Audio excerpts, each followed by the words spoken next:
Baik, selamat siang semuanya. Kembali lagi bersama saya Dr. Beni Wulur SHM Makes. Jadi saat ini kami kembali melakukan protes kepada pejabat-pejabat OJK karena diduga kuat adanya keberpihakan kepada Wana Arta Group. Dan kami juga memohon kepada para calon presiden dan calon wakil presiden supaya juga menjadi perhatian untuk korban-korban masyarakat yang diduga menjadi korban dugaan-dugaan investasi gagal bayar seperti Wana Arta contohnya. Kenapa? Karena di sini kami juga minta mungkin nantinya ada perbaikan-perbaikan. Diduga kuat pejabat-pejabat OJK ini apakah menguasai keilmuannya atau tidak. Jadi saya ngambil contoh begini. Apabila ada wakil rakyat yang diangkat dicalonkan, wakil rakyat itu misalnya dia tidak menguasai hukum tapi ditaruh di Komisi 3. Padahal Komisi 3 kebanyakan misalnya urusannya dengan bidang-bidang hukum misalnya, atau komisi yang berkaitan dengan keuangan. Tentu di dalam menentukan suatu wakil rakyat atau pekerjaan apapun, kita harus memilih orang yang berkompeten, baru itu dipilih. Jadi maksud saya begini, kenapa tidak dibuat suatu hal dilakukan pejabat manapun juga dilakukan fit and proper test terlebih dahulu dan dicek minimal keilmuannya sesuai dengan bidang yang dicari. Sehingga kalau sekarang bayangkan kalau ada wakil rakyat atau pejabat OJK yang duduk di situ disuruh tanganin asuransi, padahal dia tidak punya latar belakang asuransi dan tidak punya keilmuan asuransi. Nah, pada akhirnya kebijakan-kebijakannya diduga kuat akan merugikan masyarakat.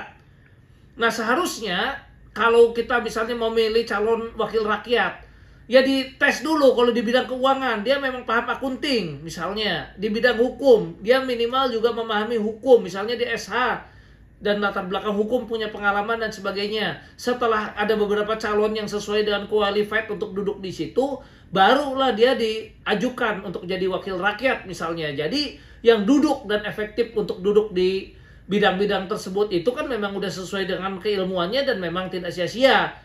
Jangan sampai diduga kuat. Sekarang saya nggak tahu ini yang duduk di OJK ini sebetulnya paham asuransi nggak, paham saham nggak. Karena begini, kalau dia mengerti kan harusnya juga dia tahu. Masa misalnya ada pengusaha yang jago saham oleh OJK misalnya malah disuruh jual sahamnya, padahal saham itu saat itu kalau dijual malah lagi bisa turun-turunnya. Kemudian kalau dipaksakan dijual, masyarakat tersebut yang kebetulan invest di situ menjadi dapatnya kecil. Padahal kalau diserahkan pada profesional atau pada ahlinya, saham itu ditunggu dengan nilai yang baik, dijual, baru dibagikan, tentu nilainya jadi lebih baik, maka yang terima pembayaran pun jadi lebih baik. Ya contohnya di sini ada dugaan, ada kenakalan daripada pejabat OJK atau diduga nggak menguasai ilmunya.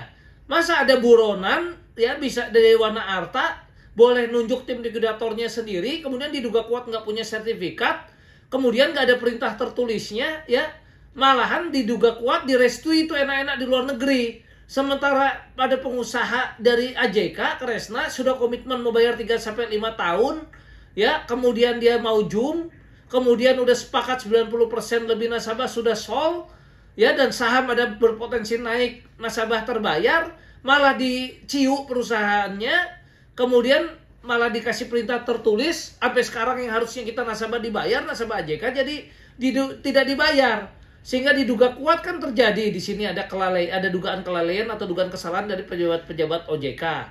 Ya, dan diduga melanggar 1365 Perdata dan atasannya sendiri diduga kuat juga melanggar 1367 Perdata karena majikan bertanggung jawab atas kesalahan bawahan. Kemudian diduga kuat juga ada pasal 421 Kupidana karena perbuatan kesenang-menangan tersebut itu bisa dipidana dengan ancaman maksimal 2 tahun 8 bulan. Ya. Nah, jadi di sini sekali lagi kita pertanyakan, kok bisa ada hukum itu diduga tebang pilih? Ya, di mana sekarang ini kita juga digiring seolah-olah dipaksa oleh tim likuidator memilih untuk voting, ya. Kemudian terima dulu dana yang sekian.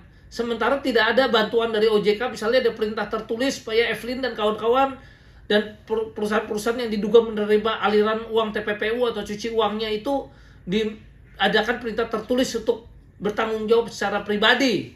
Karena di situ justru diduga kuat dana Wana Arta ini mengalir, ya dan tidak ada sedikit pun upaya-upaya seperti itu, ya. Berbeda dengan AJK yang berkomitmen malah pengusahanya mau bayar malah dikasih perintah tertulis, kan aneh. Ya, ada hukuman bisa dipilih-pilih. Dari Evelyn itu tidak ada perintah tertulisnya sama sekali. Ya, diduga kuat OJK ini juga saya tidak mengerti apakah memahami asuransi atau enggak. Kami mau tanya sertifikasi dari pejabat-pejabat OJK ini. Apakah memang sudah ada sertifikasi menguasai asuransi, menguasai sekuritas atau saham, atau bagaimana? Ya, apakah mengerti dengan apa yang telah dilakukannya ini?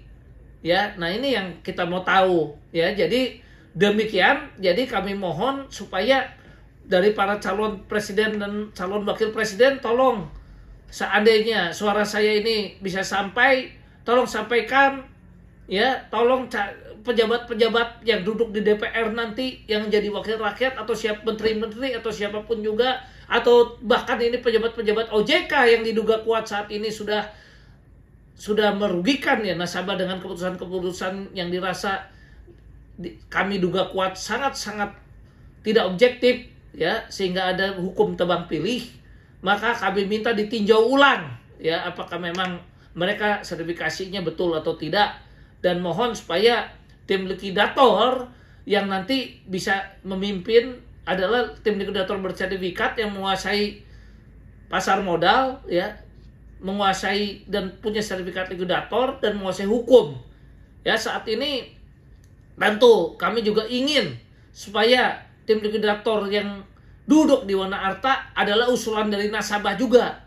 Ya, dan ini supaya OJK juga bisa mengerti ini, ya, supaya para pemegang saham juga bisa mengerti, ya, supaya dijalankan tetap pemilihan sesuai dengan mekanisme yang berlaku, tapi usulan dari nasabah bisa diterima. Demikian dan terima kasih.